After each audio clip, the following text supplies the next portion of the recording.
Hey, everybody. Thanks for joining us on this Friday, December 19th. Is it 19th or 18th? I think the 19th. That's right. We are 6 days away from Christmas. Thank you for joining us for the WLBT Plus Digital News Desk update every day at 1 p.m. right here. We're live streaming right now on Facebook and YouTube and also our OTT platforms. Hope you're having a great work week. We're almost done. And hopefully, if you don't have to work over the weekend, I hope that you've already got your Christmas shopping done, because if you don't at this point, I was driving around Lakeland Drive and the Fluid area, and it is already just chaotic. So hopefully you've gotten all that out of the way and you don't have to worry about getting out there. Got a lot of things to get to first today. We want to say hi to Melissa Price. She's saying hello, everyone, and happy Friday.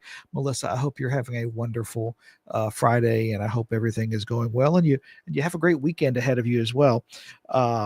We welcome your comments while we have these updates, and I've got the top stories of the day that I want to share with you here. And in between, if you have comments or questions, please reach out, let us know, and I'll do my best to answer whatever I can.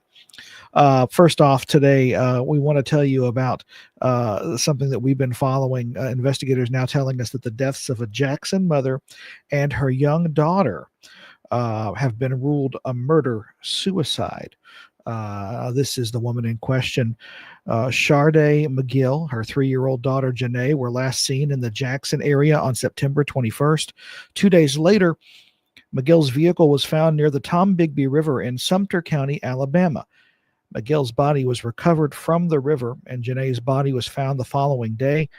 Police say their investigation indicates no additional suspects are involved.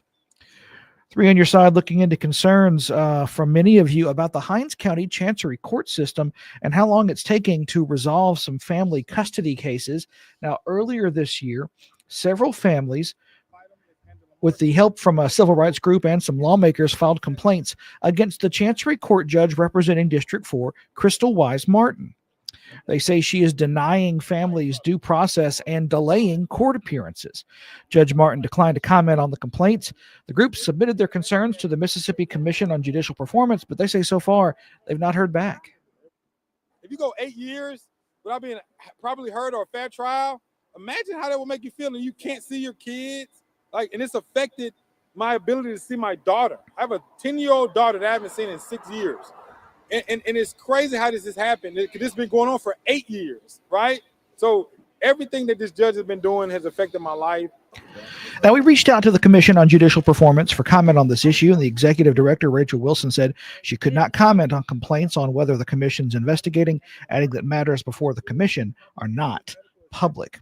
Well, the search continues for the next president of Jackson State University. The institutions of higher learning holding a special board meeting yesterday as that process moves forward. We want to kind of give you an idea of where they are in that process. Now, JSU, as you may remember, has been without a president since May when Dr. Marcus Thompson submitted his resignation. Well, Dr. Denise Jones Gregory has been serving as interim president while IHL conducts the search for a permanent leader. Now, in the meeting yesterday, the board approved two main things to move the search forward.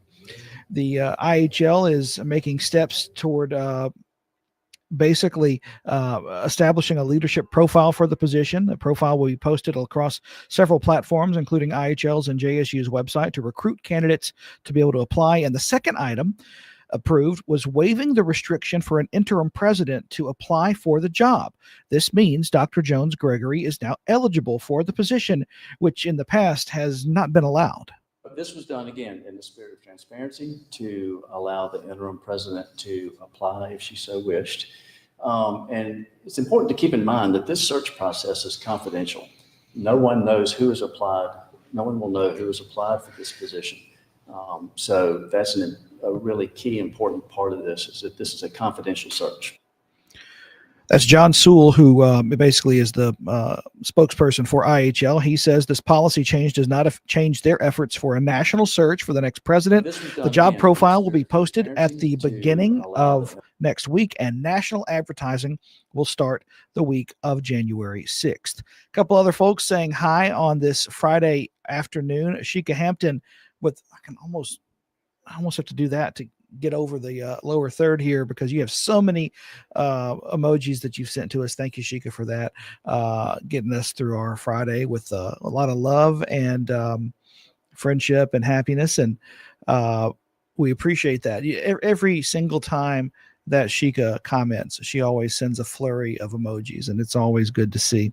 We have some good news to tell you about to end today's digital news desk update.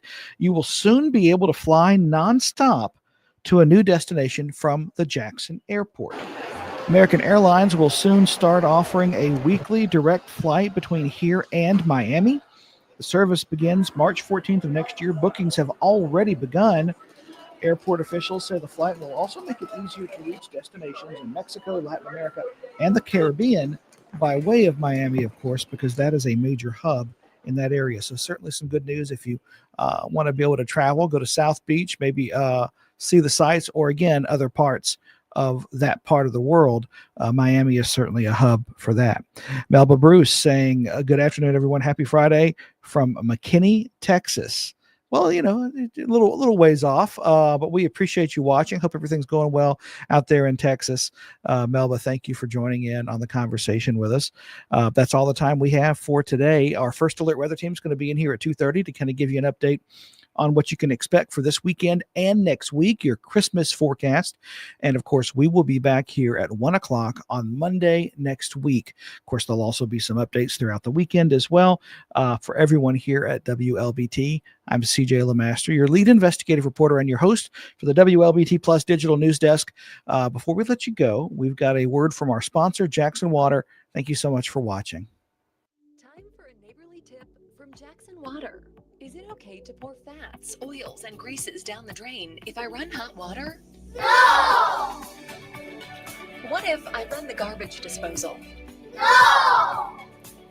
How about if I use dish soap at the same time? No! Instead, hang on to a few containers to store and toss old cooking fat and grease once you're done.